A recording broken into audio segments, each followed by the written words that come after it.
Okay प्यारे बच्चों, अगली क्लास में आ गए हैं। उदाहरण नंबर 3 तक हमने किया है और व्रत की जो बेसिक जानकारियाँ थी, किस किस प्रकार के व्रत हो सकते हैं, उनके चित्र कैसे बनते हैं, है ना, वो हम पिछली क्लास में कर रहे थे। तो अब आ गए उदाहरण नंबर 4 पर। एग्जाम्पल नंबर 4 देखेंगे, एनसीईआरटी पाठ्य पुस्तक उदाहरण 4।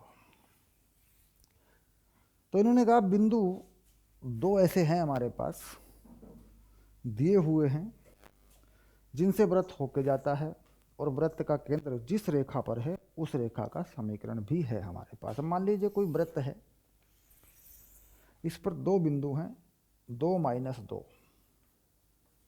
ऐसे, और दूसरा बिंदु है 3, 4, और ये जो इसका केंद्र है ये किसी रेखा पर होके जाता है। मान लीजिए केंद्र O है और इस रेखा का समीकरण भी है हमारे पास x + y = 2।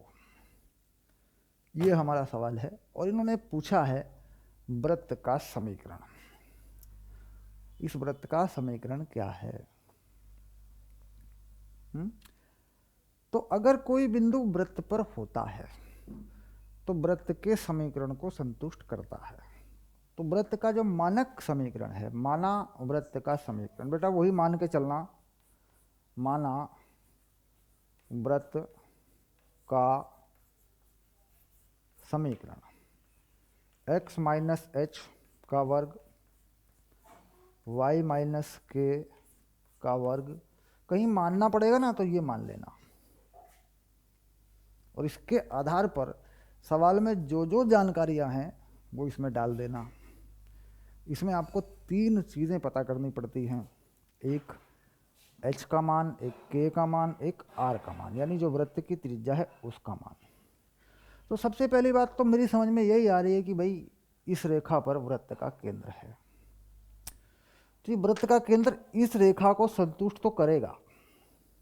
तो पहला समीकरण तो मुझे यही मिल रहा है। ठीक, तो क्या करता हूं मैं लिख देता हूं h + k = 2। ये मुझे पहला समीकरण मिल जाता है। h और k के बीच में ये संबंध है। इसके बाद अगर मैं इस बिंदु को डाल देता हूं इस समीकरण में, तो मुझे मिल जाता है x - 2 का वर्ग और y + 2 x 2 - h, h - 2 ऐसे, और k यानी k + 2 का वर्ग बराबर r का वर्ग, यानी ये भी मुझे मिल जाता है। क्योंकि h 2 - h या h - 2 जैसे चाहे लिख लो, इससे कोई फर्क नहीं पड़ता, वर्ग वही हो गया। -k - 2 लिख लो तब भी वही होगा, वर्ग तो वही होना है, जैसे चाहे लिख लो। अब इसको खोल दूं अगर मैं ब्रैकेट को, तो मुझे एक h² k² h k r² में एक समीकरण मिल जाएगी, यानी ये मेरे काम आने वाली चीज़ है, ये मिल गया मुझे। अब ये बिंदु भी है देखो, तो इसका मतलब हो गया h - 3 का वर्ग और k - 4 का वर्ग बराबर r का वर्ग। तो ये समीकरण भी काम आने वाला है। इन समीकरण में एक समस्या है कि वर्ग हैं। अगर हम समीकरणों को एक दूसरे में से घटाएं, जोड़ें, एक का मान दूसरे में सीधे सीधे रख दें तो हम उलझ जाते हैं उस चीज़ में। हमें देखना पड़ता है कि समीकरण कौन कौन सी हम पहले चुन लें, पहले कौन कौन सी समीकरण सेलेक्ट कर लो कि कुछ चीज़ें निकल के आएँ। तो हम अगर इन दोनों को देखें, इसको और इसको, और वर्ग खोल के देखें, ठीक है, तो वहाँ पर h² k² r² के पद दोनों में आ जाते हैं, तो घटा दें तो वो पद हट जाते हैं। तो कुल मिला के इस समीकरण को खोल लें, h² + 4 - 4h k² + 4 + 4k = r²। ये मैंने इस वाली को खोला, एक्सपेंड कर लिया, इसका विस्तार कर लिया मुझे। इस वाली को देख लेते हैं, इससे क्या होगा भाई, h² + 9 - 6h प्लस के स्क्वायर प्लस 16 और माइनस 8 के बराबर आर स्क्वायर। अब मैं इसमें से इसे घटा दूं या इसमें से इसे घटा दूं, मुझे घटाना है। तो घटाने पे क्या होगा कि ये पद आर स्क्वायर के स्क्वायर एच स्क्वायर वाले कट जाएंगे। अब देखो ऊपर सबसे पहले यहाँ क्या है, ये 4 है और ये 4 है, तो कितने हो गए 8। यहाँ कितना हो गया 9 है और 16 है, ये हो गया 25। तो 8 में से 25 घटेगा तो बचेगा -17। एच स्क्वायर में से एच स्क्वायर चला जाएगा, के में से के गया, आर में से आर गया। अब आई बात एच की, यहाँ कितना एच है -4, यहाँ कितना है 6, तो ये प्लस का हो जाएगा, तो ये बचेगा 2H ऐसा, प्लस का 2H। अच्छा, अब आई बात के यहाँ 4 के है, यहाँ 8 के है और वो माइनस का है, तो कितना हो गया 12 के। ये हो गया 12 के, इधर कुछ नहीं बचेगा, ये हो गया 0। ठीक, तो कितना हो गया 2H प्लस 12 के बराबर 17, है ना, सीधे सीधे हो गया। एक समीकरण है ये वाली, H और K बराबर 2, तो इसको 2 से गुणा करके इसके नीचे लिख लो ऐसे। अब इसे भी घटा देते हैं इसमें से, जब इसे घटाएंगे इसमें से तो क्या बचने वाला है, यहाँ कुछ नहीं बचेगा, यहाँ बचेगा 10 के और यहाँ 17 में से 4 गए 13, तो K का मान जो आ रहा है 13/10 आ रहा है। अब इस मान को 1.3 लिख लो या जो लिख लो, वो तुम्हारी मर्जी है। H प्लस K ये 2 के बराबर है, K का मान 13/10 है, तो H का मान 2 माइनस 13/10, तो ये हो गया 7/10। ये H का मान भी आ गया, ये K का मान भी आ गया। ठीक, अब कहीं इसको डाल दें, मान लीजिए इसी समीकरण में डाल दें, दूसरे में डाल दें या तीसरे में डाल दें, तो क्या होगा R का मान भी आएगा, तो R स्क्वायर बराबर H माइनस 3, 7/10 माइनस 3 का वर्ग, K का मान 13/10 है, तो 13/10 माइनस 4 का वर्ग, ये आ जाएगा, यहाँ से निकलेगा R का मान, है ना। तो R का मान जो भी आता है वो यहाँ से सॉल्व करके निकालना पड़ता है। देखो 30, ये हो गया 23/10 का वर्ग, 40 में से 13 गए 27/10 का वर्ग, ये चीज़ आ गई। अब जो भी 23 का वर्ग होगा, जो भी 27 का वर्ग होगा, वो R स्क्वायर हो गया। तो ये R स्क्वायर H और K इस समीकरण में लगाने पड़ेंगे आपको। R का स्क्वायर का मान आ गया, वो उसको हल कर लेंगे, H और K के मान आ गए, वो मालूम है, तो इस समीकरण में लगाने पड़ेंगे, तब जाके उत्तर आपका आएगा। ठीक, तो ये है 2 बिंदुओं से और एक रेखा जिस पर केंद्र है से गुजरने वाले वृत्त का समीकरण। अगर 3 बिंदु हो तो फिर 3 समीकरण बनते हैं ऐसे, 1 2 और ये भी ऐसा, तीसरा भी ऐसा ही बनता है, फिर थोड़ा और बड़ा हो जाता है, 3 समीकरण हल करने पड़ते हैं इसी विधि से, तो वहाँ से भी H K और R का मान निकाल लिया जाता है। ओके, चलिए अब देखते हैं अभ्यास, एक्सरसाइज।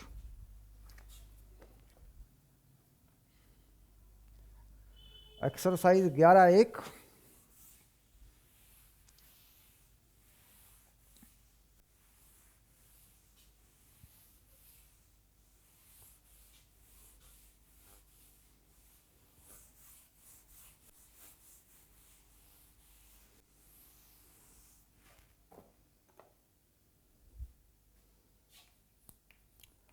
प्रश्नावली 11(1). तो सवाल करने भर की बात है, सारी जानकारी आपको हो चुकी है। जो पहला लेक्चर था उसमें सारी बेसिक जानकारियाँ मैंने आपको बता दी थी। पहला, दूसरा, ये सवाल जो है क्वेश्चन नंबर 1, इसका जो केंद्र है और जो त्रिज्या है वो दोनों मालूम है आपको। केंद्र है 0,2 पे, त्रिज्या है 2। दूसरे सवाल में केंद्र है -2,3 पे और त्रिज्या है 4। दो सवाल हैं आपके, पहला और दूसरा। इसके बाद तीसरा भी ऐसा ही है, चौथा भी ऐसा ही है, पांचवा, सीधा पांचवे पे चलते हैं। ऐसे ये भी सेम ही है। केंद्र है -a, -b और त्रिज्या है a² -b²। ये भी कुछ ऐसी ही कहानी है। बड़े सिंपल से तीनों सवाल हैं। तीसरा और चौथा भी ऐसा ही है, वो मैंने छोड़ दिया, आप चेक कर लेना। करना है करिएगा, नहीं करेगा कोई बात नहीं, क्योंकि सेम ही सवाल है। ठीक, तो पहले वाले का उत्तर लिखना चाह रहे हैं तो लिख लीजिए, x - 0 y - 2, सूत्र है, फार्मूला है, वो लगा देते हैं, 2 का स्क्वायर। ये हो गया, देखिए इसका लिख लेंगे x + 2 का स्क्वायर, y - 3 का स्क्वायर बराबर 4 का स्क्वायर। ये हो गया। इसका लिखना चाहते हैं x + a का वर्ग y + b का वर्ग बराबर a² - b²। ये हो गया।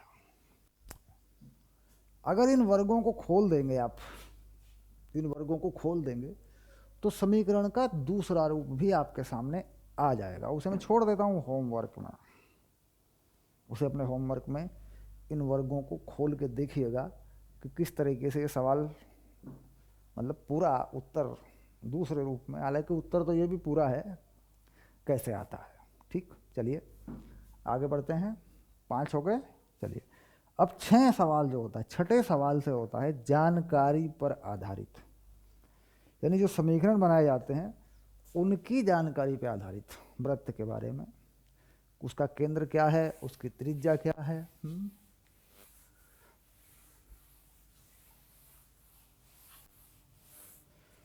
तो हमारे पास क्वेश्चन नंबर 6 से क्या किया हुआ है, 6, 7, 8 ये सवाल हैं। 6, 7, 8 और 9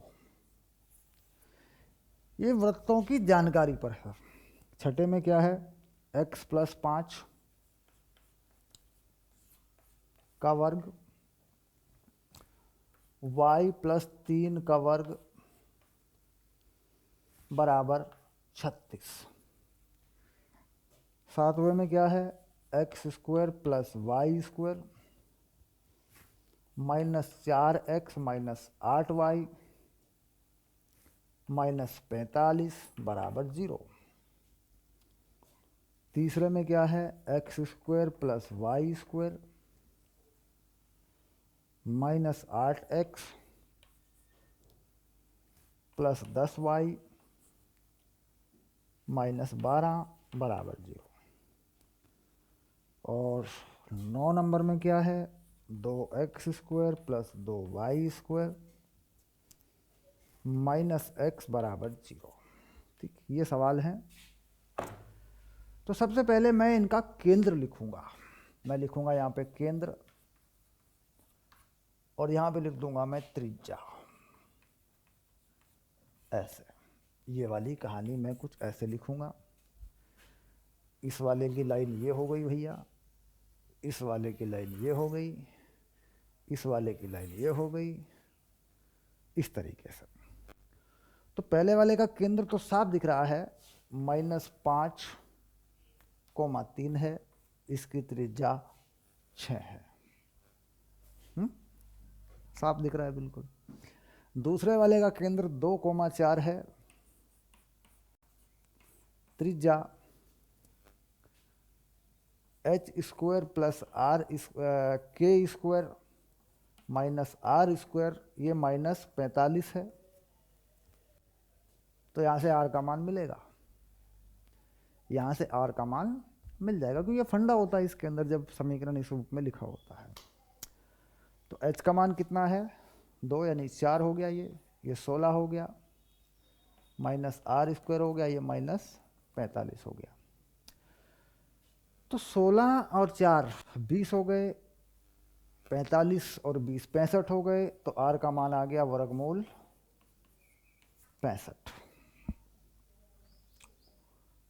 इसमें भी वही कहानी है, इसका केंद्र हो गया 4, -5, इसकी त्रिज्या आर जो होगी -12 यानी 12,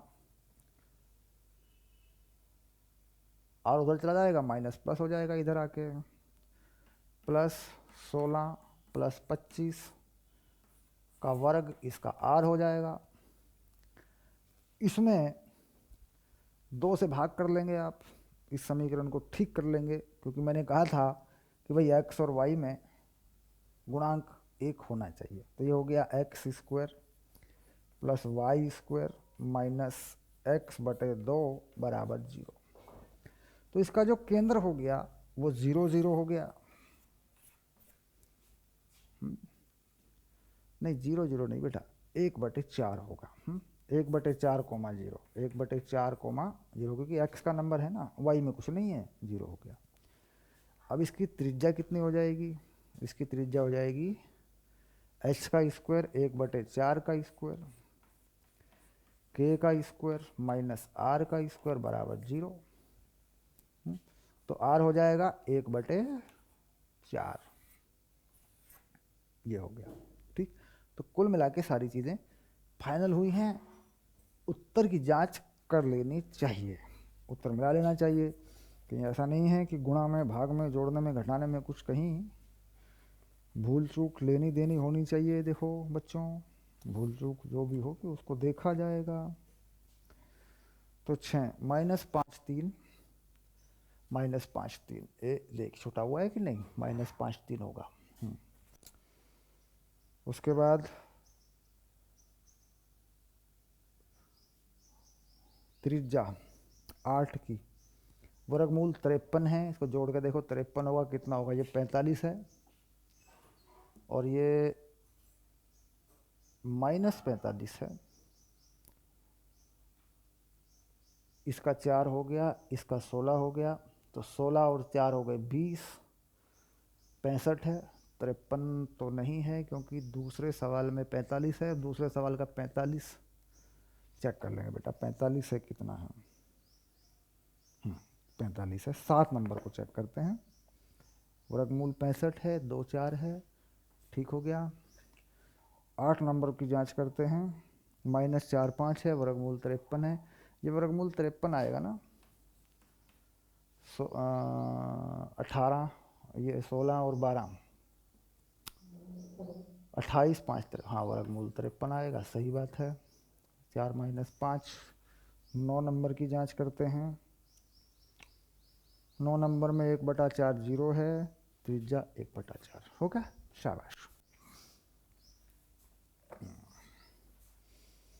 तो ये हो गए 6 से 9 तक बोर्ड पे सवाल हैं, जांच कर लें, देख लें उत्तर सबके ठीक ठीक लिख दिए गए हैं।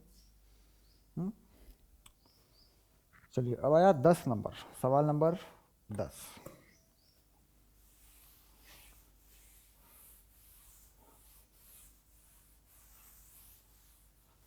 क्वेश्चन नंबर 10, शाबाश।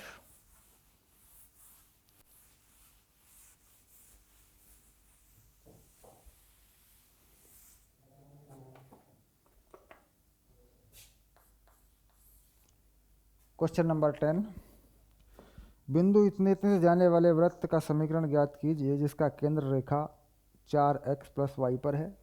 तो प्रश्न नंबर 10 जो है ये उदाहरण 4 है बेटा, सेम है बिल्कुल। ठीक, मुझे नहीं लगता ये सवाल मुझे करना चाहिए, आप करके उत्तर मिलाइएगा। होमवर्क बढ़िया रहेगा। उदाहरण नंबर 4 और ये सवाल बिल्कुल सेम है, एकदम सेम, कुछ नहीं करना आपको ज़्यादा। बिंदु इतने इतने जाने वाले वृत्त का समीकरण जिसका केंद्र रेखा इतने इतने पर स्थित है, ये भी बिल्कुल सेम है। जो 10 नंबर सवाल है, 11वां सवाल है, वो बराबर 10वां सवाल है, बराबर उदाहरण नंबर 4 है। बस ये कहानी है। ठीक, चलिए अब देखते हैं 12 नंबर का सवाल। तो ये डन हो गया, ये होमवर्क है, ज़रूरत भी नहीं है। आप 10वां और 11वां सवाल नहीं करना चाहते, कोई बात नहीं, उदाहरण नंबर 4 को ठीक से कर लीजिए। उदाहरण नंबर 4 को ठीक से कर लीजिए। 10वां और 11वां सवाल आप नहीं करना चाहते, कोई बात नहीं, सेम क्वेश्चन है बिल्कुल। ओके, चलिए एग्जैक्टली जो सेम सवाल है उस पर समय बचना चाहिए। उस पर क्या होना चाहिए बच्चों, समय बच जाना चाहिए। और पर्सनल लेवल पे लगता है सर मैं तो करके देखूंगा, तो करके उत्तर मिला लीजिए, कोई दिक्कत नहीं है। 12, त्रिज्या 5 के उस वृत्त का समीकरण ज्ञात कीजिए जिसका केंद्र x अक्ष पर हो और जो बिंदु 2, 3 से जाता हो। यानी वृत्त का जो केंद्र है वो x अक्ष पर है, तो केंद्र होता है h, 0। अगर x अक्ष पे है बेटा तो ऐसा हो जाएगा, देख, मान सकते हैं कि नहीं, ऐसा मान सकते हैं। केंद्र के निर्देशांक क्या होते हैं, h के, तो ये तो है नहीं क्योंकि केंद्र x अक्ष पे है, तो ये मान लिया केंद्र, ये हो गया केंद्र। यह 2, 3 से जाता है तो कोई बिंदु रख लिया इस पे 2, 3, और इसकी जो त्रिज्या है केंद्र से लेके यहाँ तक ये r है, इसका मान 5 है।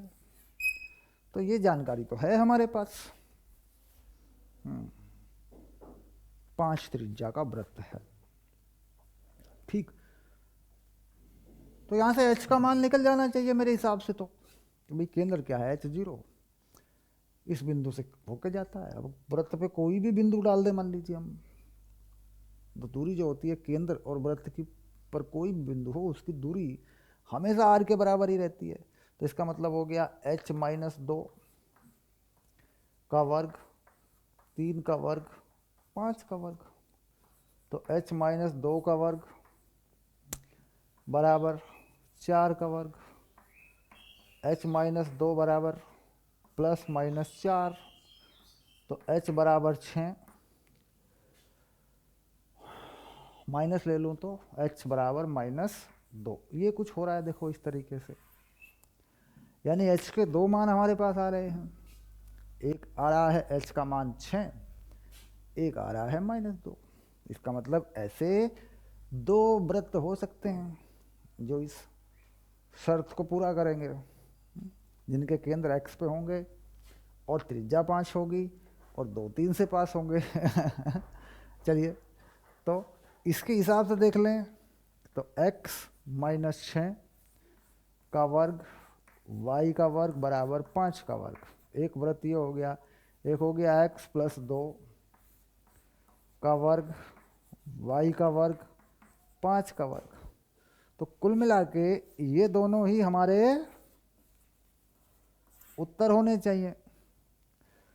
मतलब एक इधर बन जाएगा 6 0 पे, एक पीछे बन जाएगा -2 0 पे, और ये दोनों वृत्त जो है इसी से होके, देखो इधर भी तो बन जाएगा ना, एक केंद्र यहाँ आ जाएगा x एक्सिस पर। तो ये दोनों तुम्हारे उत्तर हैं। मतलब ये वाली होगी भैया एक 36 है, 25 है ना, पूरा खोल के चेक करेंगे इन दोनों को, 2 उत्तर आ गए क्योंकि h के मान 2 आ गए। एक बार प्लस देखो 4 का स्क्वायर, इसका स्क्वायर ना, तो 4 का स्क्वायर, तो ये स्क्वायर ऊपर से काटते नहीं, वर्गमूल करेंगे तो ये +- हो जाएगा 4।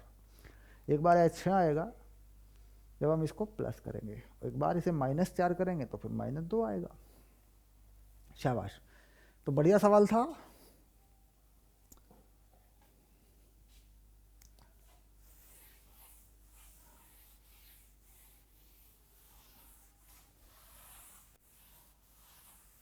क्वेश्चन नंबर 13 को जरा देख लीजिएगा, क्वेश्चन नंबर 13 को जरा पढ़ लीजिएगा। क्वेश्चन नंबर 13, जीरो जीरो से होकर जाने वाले उस वृत्त का समीकरण ज्ञात कीजिए जो निर्देशांकों पर ए और बी अंतःखंड बनाता है।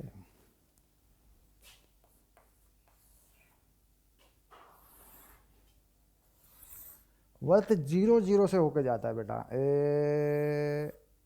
ये है वृत्त, ये जो अंतःखंड है ये वाला, ये कितना है, ये ए है, और ये जो अंतःखंड है ये कितना है, ये बी है, ये इसका केंद्र है H, के।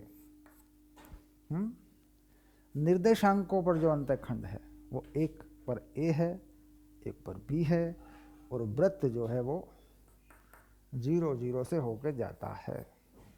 ठीक, तो वृत्त का समीकरण, तो वृत्त का केंद्र मान लीजिए मुझे बताना है। तो देखो ये जीवा है, जीवा का मध्य बिंदु लंब डाल देते हैं। तो ये h का मान क्या हो जाएगा, h का मान हो जाएगा a/2। इसी प्रकार ये मान हो जाएगा b/2। ऐसे ये त्रिज्या बन जाएगी। तो त्रिज्या का मान क्या हो जाएगा, a² + b² का वर्गमूल बटे में 2। निकाल के देख लो भाई, ये चीज़ क्या है, a/2, ये क्या है b/2। देखो आधा हो गया ना, जीवा का मध्य बिंदु मिला दें ज्यामिति से तो सीधा सीधा दिखाई दे रहा है मुझे, तो केंद्र भी आ गया, ये भी आ गया। तो वृत्त का समीकरण है कि नहीं बढ़िया तरीका, ज्यामिति का इस्तेमाल करें। वृत्त का समीकरण x - a/2 का वर्ग y - b/2 का वर्ग, और त्रिज्या का वर्ग क्या हो रहा है, a² + b² बटे 4। ये उत्तर आ गया तुम्हारा। दूसरा तरीका क्या है, किन किन बिंदुओं से वृत्त होके गुजरता है। तो ये बिंदु क्या बेटा, ये है a,0, ये बिंदु क्या है 0,b, और ये बिंदु क्या है 0, 0। तो 0,0, 0,b और a,0 बिंदुओं से होकर जाने वाले वृत्त का समीकरण।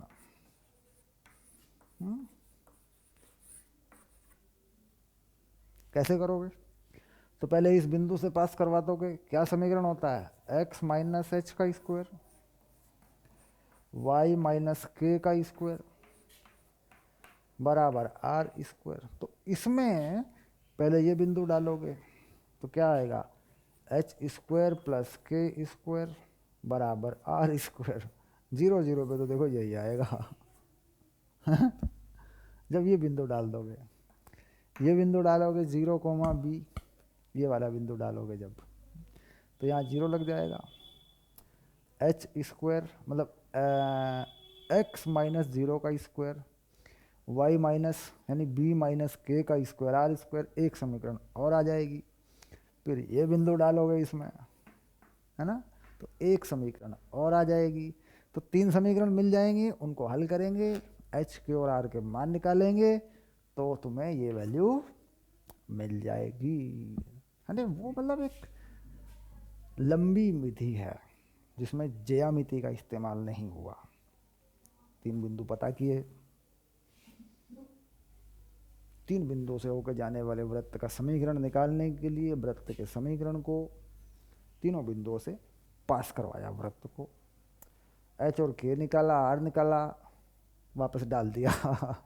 तो वो एक लंबा प्रोसेस है। ठीक, वो प्रोसेस तभी लगाना पड़ता है जब हमारी कोई ज्यामिति फिट नहीं हो रही हो, जब हमारी ज्यामिति यहाँ फिट नहीं हो रही हो, इस जगह पे हमें चीज़ें नहीं मिल रही हों, तब मजबूरी है हमें उस रास्ते से करना पड़ता है। ये रास्ता है ना, मजबूरी है।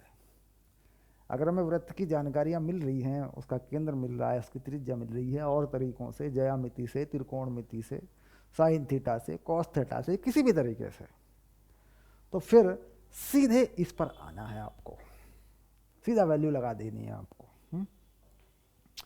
चलिए,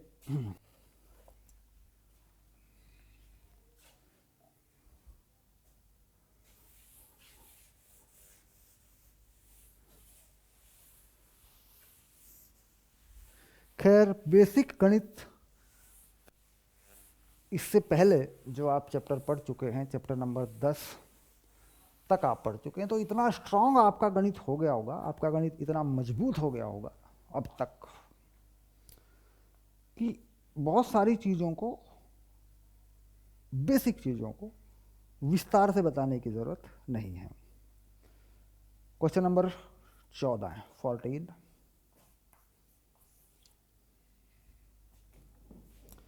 उस वृत्त का समीकरण ज्ञात कीजिए जिसका केंद्र इतने इतने हो तथा बिंदु इतने इतने से जाता हो। वृत्त का जो केंद्र है वो है 2,2 और ये 4,5 से गुजरता है। ये बिंदु है 4,5।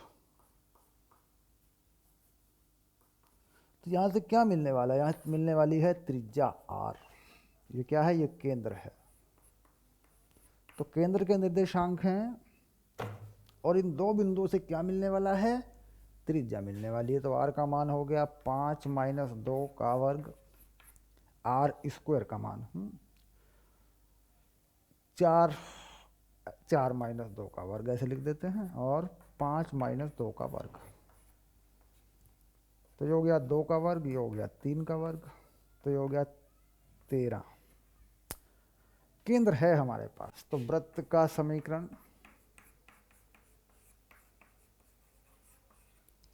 x - 2 का वर्ग y - 2 का वर्ग बराबर 13। लो बेटा, यानी बिंदु बताए, केंद्र के बताए निर्देशांक, वृत्त पे कोई निर्देशांक बताया, तो क्या निकल जाएगा उससे? त्रिज्या तो मिल जानी है उससे। ये देखो, त्रिज्या मिल जाती है और केंद्र के निर्देशांक पहले से ही हैं, तो लग गया फॉर्मूला। Question number 14 done.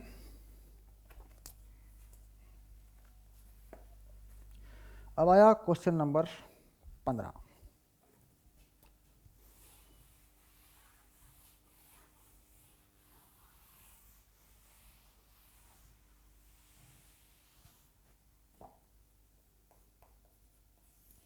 तो ये कह रहे हैं कि बिंदु -5/2, 7/2 ये एक बिंदु है।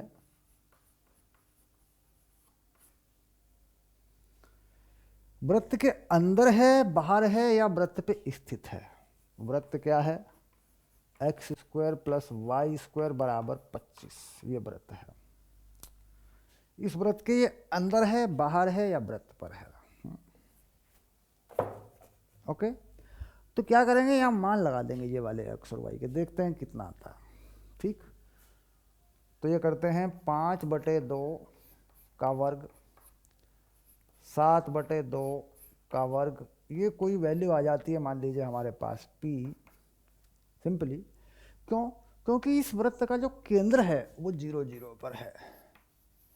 केंद्र कहाँ है? 0, 0 पर है। तो 0, 0 से इसकी जो दूरी है, 0, 0 से इस बिंदु की जो दूरी है, अगर वो त्रिज्या के बराबर है, सिंपल सी बात है, तो ये बिंदु वृत्त पर है।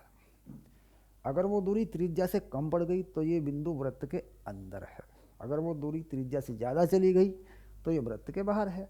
तो सीधे सीधा मामला है, ये कम आ रहा है। देखो ये कितना हो गया? ये हो गया 25/4, 49/4, तो 9 और 5 14, 7 74/4। तो जो P है वो कम है R से, तो अतः बिंदु